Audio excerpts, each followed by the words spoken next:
Hello and welcome everyone! In the previous tutorials, we made our character double jump and we have added lots of features for our player already. So in this tutorial, we are going to make something new, a jetpack mechanic. Basically, when you hold the spacebar, your character will start flying. Alright, let's get started. Before we begin, I just want to say, I have been spending a lot of time on these videos. So if you can please click that like button and subscribe to the channel, it really helps me out. And if you enjoy these tutorials, you can also click on the super thanks button. It really encourages me to keep creating more videos for you guys. Okay, let's begin. First, go inside your player folder and open your IMC folder. Inside the IMC, go into the inputs folder, right click and choose input action and name it Jetpack input. Press enter, then double click to open it. Make sure the value type is set to digital boolean, since we will be using a boolean variable. Then save and close. Now go back to the IMC folder and open your player IMC. Click Add Action Mapping, and this new mapping will be our Jetpack input. For the key, we will assign the number 1 key, but you can assign any key you like. Save and close it. Next, go back to your player folder and open your player blueprint. Inside the blueprint, search for Jetpack input. We will use a node called flip-flop. Search for flip-flop and add it to the graph. What this does is simple. When you press the button first time, it fires A. When you press it again, it fires B. So, connect the started pin from your jetpack input to the flip-flop node. Then, from A, add a print string and call it jetpack enabled.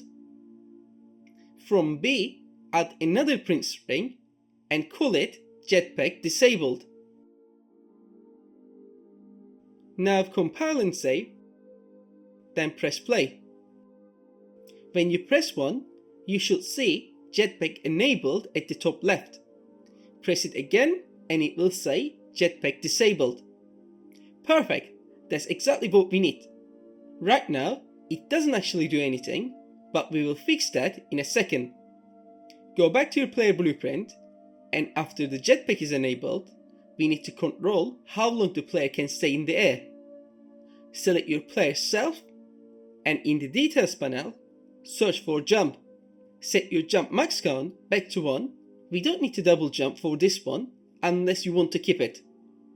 Now, look for the setting called jump max hold time. This defines how long the player can stay in the air while holding the jump key. Don't change it here yet. We will control it through the code. So now, search for set jump max hold time. Do this for both the A and B outputs. For the A jetpack enabled side, promote the hold time to a variable and name it jetpack lifetime.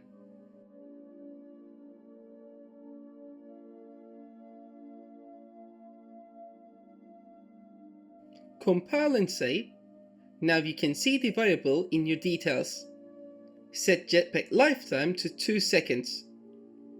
For the B, jetpack disabled side, set the value back to 0. Now compile and save again, then press play. If you press 1 to enable the jetpack and hold spacebar, you will start flying for 2 seconds. And then you will fall back down. That's great! If you press 1 again, then jetpack is disabled and holding spacebar does nothing. Perfect!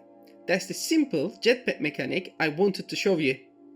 Feel free to play around with the values, increase the jetpack life to make it last longer, or tweak other settings to change the flying feel.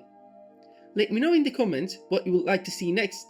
Should we move on to shooting mechanics or create something else fun next? I would love to hear your ideas below. And as always, thank you for watching. Please like, subscribe and click the super thanks button if you would like to support the channel. Your support really helps me continue creating tutorials for you guys. Thanks again, and I will see you in the next video.